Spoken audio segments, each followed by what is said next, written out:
Hi friends, आज मी तुमच्याबरोबर पास्ताची recipe share करणार आहे। तर मी इथे एका टोपामध्ये पाणी गरम करायला ठेवलेलं आहे। पाणी छान उकळून घेतलेलं आहे। त्याच्यामध्ये मी हा पास्ता टाकणार आहे।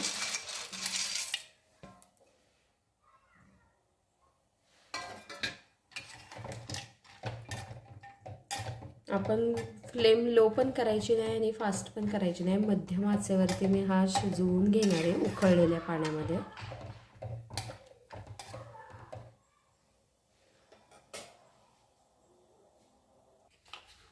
आपण ह्याच्यामध्ये थोडंसं चवीपुरतं मीठ घालणार आहोत। आपला पास्ता छान शिजत आलेला आहे। आपण हा असा बघू शकतो।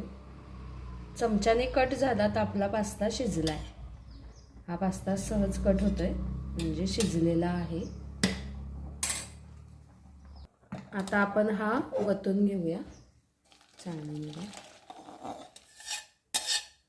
पाणी वेगळं आणि पास्ता वेगळा करून घेऊया।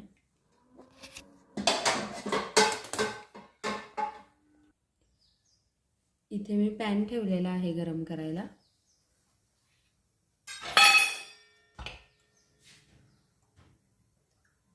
तेल टाकून घेऊया।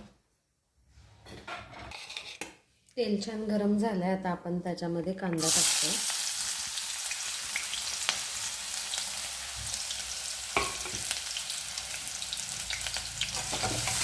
कांदा छान गोल्डन ब्राऊन होतो। आपला कांदा छान भाजलेला आहे। आता आपण एक त्याच्यामध्ये शिमला मिरची टाकून घ्यायची छोटीशी। शिमला मिरची आपल्या आवडीनुसार तुम्ही टाकू शकता।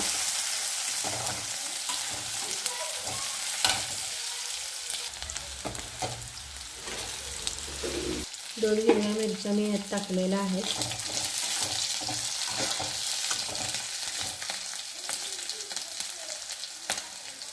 आता मी यात एका टोमॅटोची प्युरी घालणार आहे।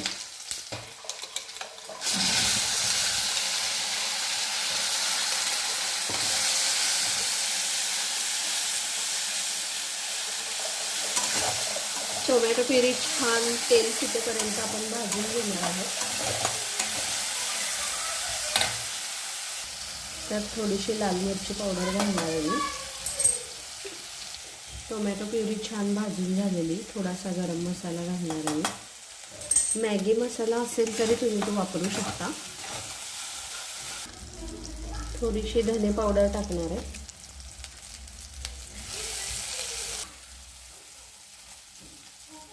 आता पास्ता टाकणार आहे मी इथे।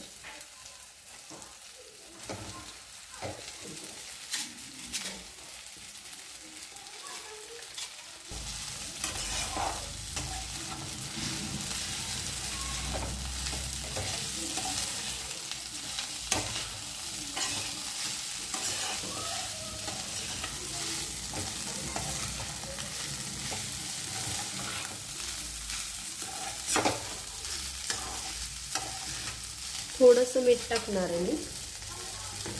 शिजताना आपण टाकलं होतं।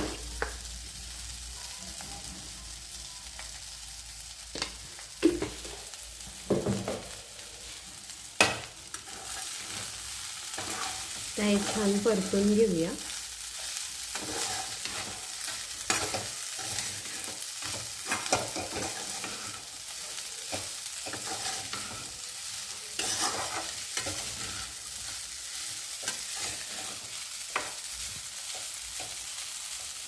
आपला पास्ता रेडी आहे।